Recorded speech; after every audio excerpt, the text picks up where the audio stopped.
రాష్ట్ర ప్రజలకు తండ్రి వంటి రాజశేఖరుడు లేడను బాధలో.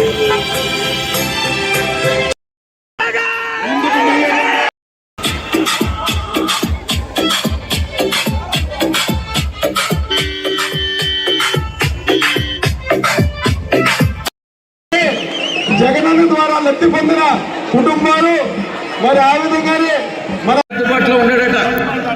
ఇది ప్రతిపక్షాల వాళ్ళు విమర్శిస్తున్నటువంటిది. నేను ఒక్కటే మీకు చెప్తా ఉన్నా, మీ యొక్క తెలుగుదేశం పార్టీ అభ్యర్థి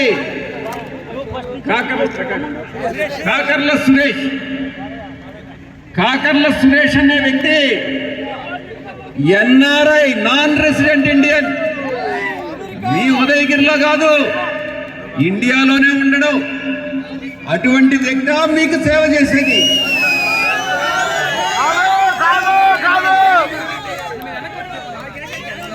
ఈ ఎన్నికలు అయిన తర్వాత తెలుగుదేశం పార్టీ అభ్యర్థి మీకు కనిపించడు.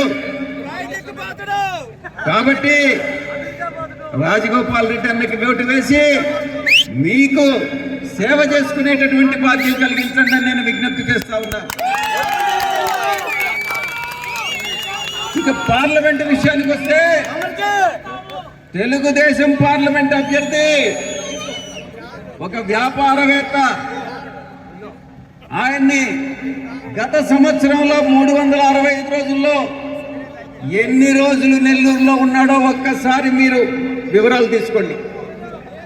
వారానికి 2 రోజుల కన్నా ఎక్కువ మీ పార్లమెంటు తెలుగుదేశం పార్టీ అభ్యర్థి నెల్లూరులో ఉండడు. నెల్లూరు ప్రజానీకానికి అందుబాటులో ఉండడు.